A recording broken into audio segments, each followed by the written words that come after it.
जब मैं 10th class में थी तब से मुझे सडनली मेरे स्टमक पेन होनी शुरू हो गई और पेट में दर्द होनी शुरू हो गई और मुझे अलग अलग हॉस्पिटल्स में एडमिट करवाया गया। हमारे अमृतसर के जितने बड़े बड़े हॉस्पिटल हैं सब हॉस्पिटल में मुझे लेकर जाया गया और उन लोगों ने बताया कि इसका ब्लड बंद हो गया, वर्क करना बंद कर दिया और मेरे हाथों की दोनों नसें बंद हो चुकी थी और कोई भी डॉक्टर उसे चला नहीं सका।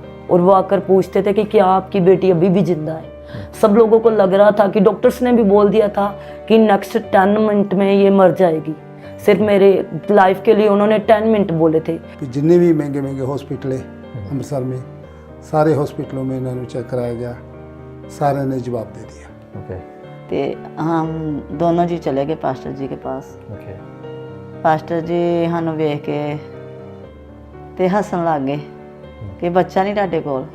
पर इन्हों के पापा ने गल बोली कि मतलब प्रैगनेंसी का 8वां महीना चलता पाया ही। उन्होंने कहा कि बेटी हो चाहे बेटा ही, ये बच्चा सेवा के चलना।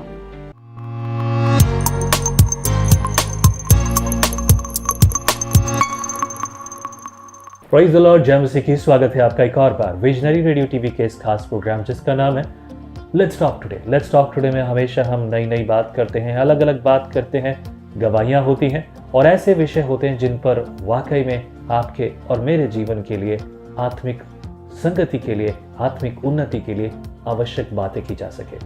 प्रभु आपको आशीष करे यहाँ पर होने के लिए।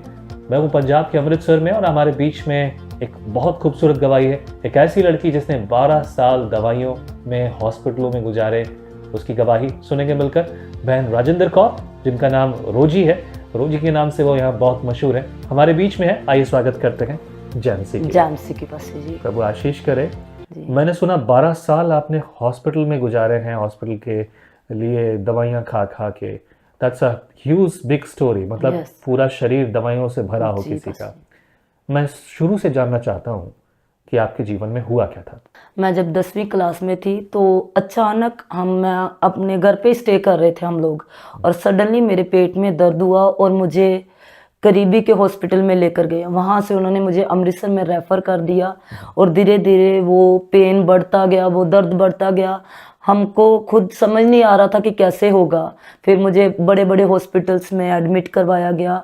डॉक्टर्स ने मुझे चेक किया, उन्होंने बहुत कोशिश की क्या प्रॉब्लम है, बट उनको कोई भी प्रॉब्लम नहीं मिली। और उसके बाद मेरे दोनों हाथ की नसें काम करना बंद कर दी और डॉक्टर्स ने बोला कि जिसकी नसें बंद हो जाती है वो इंसान जीवित नहीं होता और आप लोग फालतू का लेकर इसको घूम रहे हो। ये आज भी डेड है, कल भी डेड है, हम इसको बचा नहीं पाएंगे। और भी उम्मीदें मेरे मम्मी पापा की ख़त्म होती जा रही थी। आस पड़ोस वाले हमारे घर में आते थे और वो आकर पूछते थे कि क्या आपकी बेटी अभी भी जिंदा है।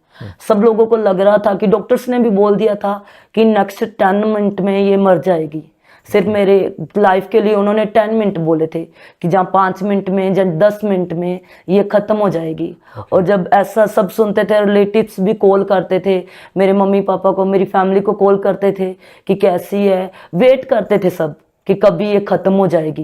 क्योंकि सबको बिलीव हो गया था कि जैसी मेरी कंडीशन हो गई थी और सबको ट्रस्ट हो गया, बिलीव हो गया कि ये बचेगी नहीं। और उसके बाद अचानक मेरी मम्मी पापा मुझे चंडीगढ़ PGI हॉस्पिटल में भी लेकर गए। वहाँ पे मुझे डॉक्टर्स ने 3 मंथ रखा। मेरे बहुत सारे टेस्ट हुए, दिन रात टेस्ट होते थे, मुझे बहुत सारे इंजेक्शन लगते थे, फिर भी मेरे कुछ भी सही नहीं हुआ और उसी हालत में वहाँ पे मुझे रखा गया। वहाँ से भी डॉक्टर्स ने बोल दिया कि हम इसका ट्रीटमेंट नहीं कर सकते।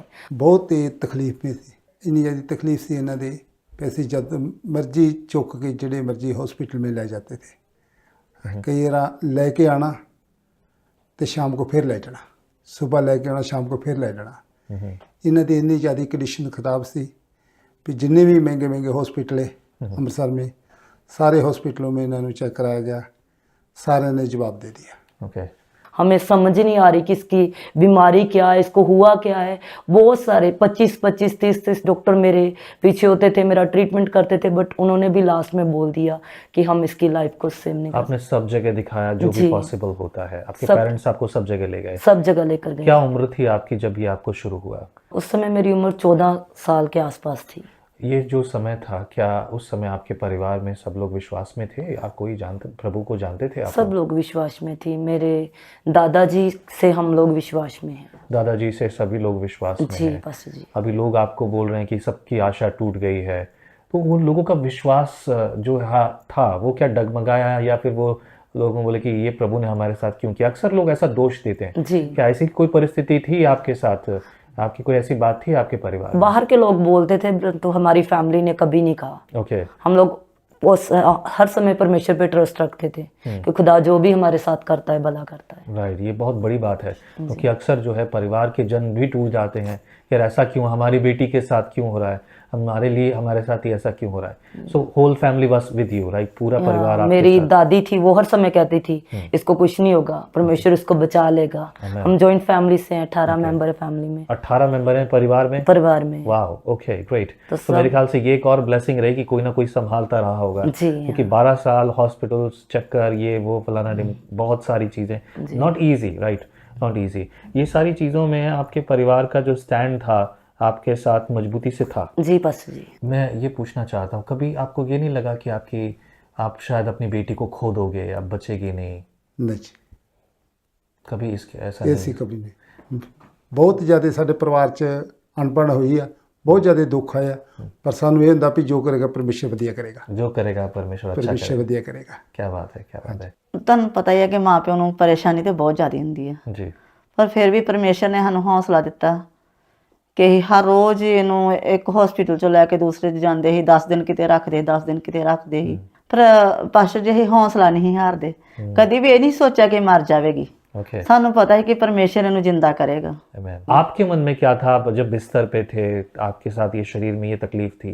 You are not small kid, right?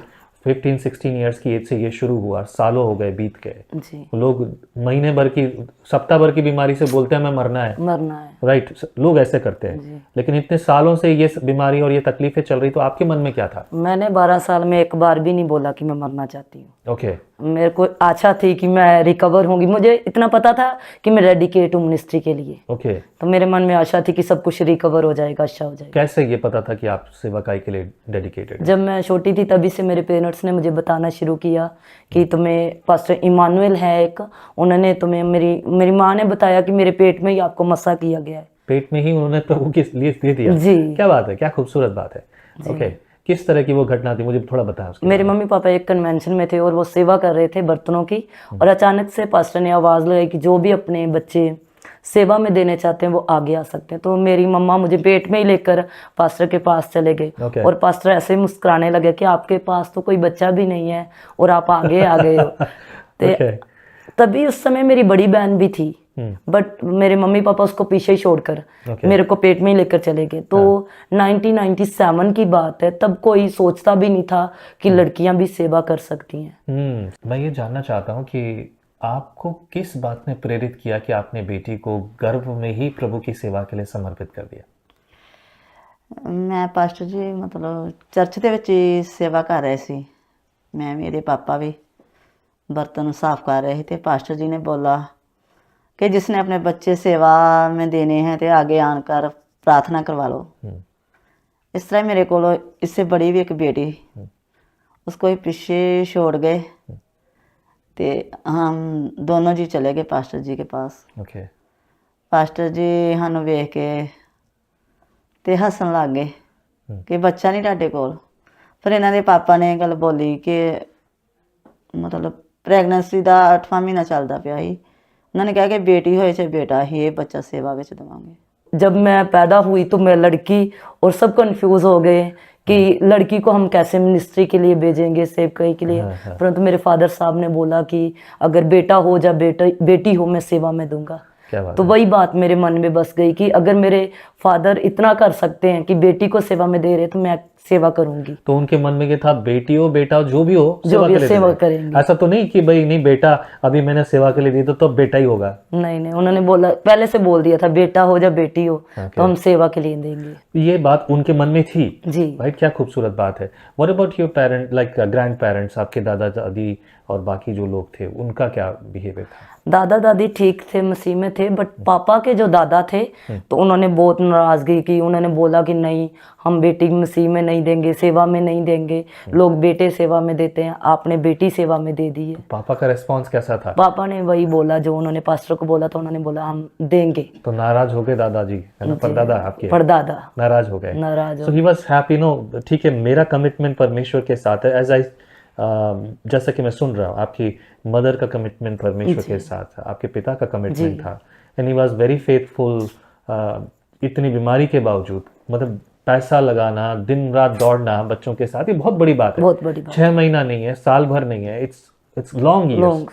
सो ये बहुत स्ट्रगल की बात है। कई बार लोग हार जाते हैं, हार तो जाए ये सब चीज़ों में आपके लिए बहुत बड़ी बात रही। जी, बस यू नो, ये जो चीज़ है, आपका मैं विश्वास जानना चाहता हूँ, आपका विश्वास कब जागा? क्या ये बीमारी आपके लिए एक विश्वास का कारण बनी, या वाकई में कोई ऐसा मौका था जब आपने कहा कि नहीं, हाँ, आज मैं विश्वास करती कि मसीह यीशु मेरा प्रभु है? ऐसा कोई दिन आया हो आपके जीवन में?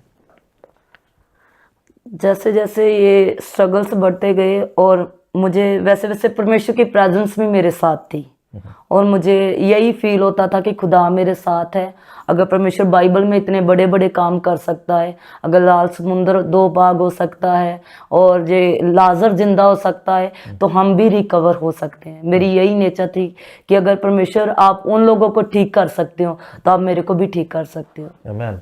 आज आप शरीर से पूरी तरह से जी, स्वस्थ मैं हैं, बिल्कुल ठीक हूँ। और अब आपने उन्हीं दौरान में 5 साल बाइबल स्टडीज भी की जी, हैं। बस जी। बाइबल स्टडी करने के बाद आज आप क्या सोचते हैं अपने बारे में? क्या प्रभु ने वाकई में आपको सेवा के लिए बुलाया है? जी, जब मैं बाइबल कॉलेज में भी थी, तो मेरी ऐसी कंडीशन हो जाती थी कि यहाँ से गाड़ी लेकर पंजाब से, अमृतसर से वो राजस्थान जाते थे मेरे अंकल, और वहाँ से मुझे वापस ले आते थे। ओके। इतनी प्रॉब्लम बढ़ जाती थी वहाँ पे भी, और टीचर्स शॉक्ड हो जाते थे कि पता नहीं इसको कॉलेज में ही कहीं कुछ हो ना जाए, तो वो जब मैं वापस भेज देते थे, मैं 2-3 दिन रहती थी, मैं फिर चली जाती थी। ओहो, ओके। 2-2, 3-3 दिन में ये सब दिक्कतें होती थी आपको? होती थी। And still parents wants that you should study the Bible studies like in Bible college. कई बार पेरेंट्स भी मना कर देते थे कि रहने दे, भी तेरे से नहीं होगा, बट मैंने अपने मन में, मैं जब गेट एंटर की कॉलेज का, तो मैंने बोला प्रभु मैं पूरा करके जाऊंगी, कुछ भी हो जाए मुझे स्टडी पूरा करनी है। Okay, that was your commitment. या ये जो वाचा आपकी जी, थी वो बस आपने पूरी रखी। उसके बाद आपके कॉलेज कंप्लीट होने के बाद फिर उसके बाद आपने क्या कुछ किया अपने जीवन में? सो यू वर ओके, ठीक थे आप, मतलब 12 साल आपने गुजारे। जी, That's what I'm asking you. 12 साल गुजारने के बाद, बाइबल कॉलेज करने के बाद, मैंने सेवकाई के बारे में सोचा, और जब मैं वापस आई तो कोई भी हमारे घर में पास्टर नहीं था। हाँ, मेरे ग्रैंडफादर वो मिनिस्ट्री करते थे, बट किसी पास्टर के साथ मिनिस्ट्री करते थे। और जब मैं वापस आई, मेरे मन में खुदा ने डाला कि हमारे गांव में कोई भी चर्च नहीं है, और पहला चर्च मैंने ओपन किया है। वाह, क्या बात है! You were the one. Great. Yes. That's a great thing. आमीन। मतलब जिसकी इतनी बड़ी गवाही, जिसे परमेश्वर ने मर्दों में से जिलाया, हालेलुया। राइट? कि नसें जिसकी बंद हो जाए। मैं तो ये पहली बार सुन रहा, मेरे लिए नई बात है। जी, बट अगर नसें ही नहीं है तो ब्लड क्या चढ़ाएं, दवाइयाँ डॉक्टर्स क्या भी दें? यही बोलते थे कि ये जिंदा नहीं है, आप लोग फालतू घूम रहे, इसकी नसें बंद है, ये कैसे जिंदा हो सकती है। Great, that's great. और आपने फिर कलीसिया की स्थापना की? स्थापना की हमने कब कलीसिया ये हुआ? 2021 में हमने चर्च कलीसिया की स्थापना की। Okay, now you are taking care of the church, right? Yes pastor. और आज आपके जीवन में आपका विश्वास और आपका जो परिवार है और ये सेवा, उसे आप कैसे देखते हैं? हम पूरा परिवार सेवा करते हैं, और आप सबको मैं ये भी बताना चाहती हूँ कि जब हमने कलीसिया की स्थापना की, तो हमारे पास चर्च के लिए जगह भी नहीं थी। Okay. और हमने एक, हमारा जो बैंस वाला सिस्टम होता है, कमरा होता है, उसमें हमने चर्च सेटिंग की, फर्श डाला, उसको पेंट किया रूम को, और उसी में चर्च सेटिंग की। और आज वो बढ़ता जा रहा है, लोग बढ़ते जा रहे हैं, और मेरी आशा है कि वो चर्च और भी बढ़ता जाए। हमें मतलब जहाँ भैंसें खूब बैठती थी, जहाँ उनका भैंसें होती खाना थी, पानी यहाँ पे रखते थे, वहाँ पर अब आराधना वो होती है। निकाल कर हमने उसको चर्च का रूप दिया। ओके, और अभी हम न्यू चर्च की ओपनिंग करने वाले हैं, चर्च में, नए चर्च में शिफ्ट होने वाले हैं। क्या बात है! जी। Praise the lord, that's a beautiful testimony. आप शरीर से आज कैसे हैं? अभी दौड़ना, भागना, मिलना जुलना, विजिटिंग, आना जाना, शरीर में आज भी कुछ है प्रॉब्लम, या यू आर 100%? मैं खुदा की दया से आज बिल्कुल ठीक हूँ। मैं कंटिन्यू 12 साल बीमार रही हूँ, परंतु परमेश्वर ने मुझे बिल्कुल चंगा कर दिया है। Great. मेरे को कोई प्रॉब्लम नहीं है, मेरे दोनों हाथों की नसें चल रही हैं, डॉक्टर चेक करते हैं, चलती हैं। ओके, मेरा ब्लड बिल्कुल ठीक चलता है, कोई भी मुझे अब प्रॉब्लम नहीं है। आमेन, आमेन। Who who gave you this healing? किसने आपको ये चंगाई दी? मुझे ये चंगाई प्रभु यीशु मसीह ने दी। Amen, amen. That's the testimony. Great. प्रभु आपको आशीष करे। आपने सुना यहाँ पर रोजी की गवाही, कैसे प्रभु ने उसे चमत्कार के साथ चलाया, जिसकी नसें बंद हो गई, जो 12 साल से लगातार हॉस्पिटल्स में और अलग अलग तरह की समस्याओं के साथ जूझना। परिवार का कितना बड़ा योगदान होगा। सोचिए कि माँ बाप हमेशा लेकर घूमते हो, उनके आंसू सूख गए हो, वो अपनी बेटी के लिए परेशान हो, चिंतित हो, परिवार के बाकी सब लोग, पड़ोसी तक चिंतित कि होगा क्या उसका। सोचिए, यह है गवाही, जीवित गवाही जो यीशु मसीह के नाम में है। हालेलुया। यदि आपके जीवन में भी गवाही है तो आप भी विजनरी रेडियो टीवी पर आ सकते हैं, अपनी गवाही शेयर कर सकते हैं। प्रभु आपको फलवंत और बलवंत करे। यदि आपके जीवन में प्रभु कार्य करे और यदि आपको प्रभु प्रेरित करे तो आप हमारी सेवा इकाई के लिए नीचे लिखे नंबर पर हमें ऑफरिंग भेज सकते हैं। यदि आपके मन में कुछ सवाल है, आप कुछ पूछना चाहते हैं, अपनी प्रेयर रिक्वेस्ट देना चाहते हैं, तो हमें इसी नंबर पर आप मैसेज कर सकते हैं व्हाट्सएप पे। कृपया करके फ़ोन ना करें, मैं व्हाट्सएप मैसेज का जवाब ज़रूर दूंगा, मैं स्वयं दूंगा। प्रभु आपको आशीष करे। जय मसीह की। जय मसीह की पास्टर जी। जय मसीह की। जय मसीह की, सबको जय मसीह की।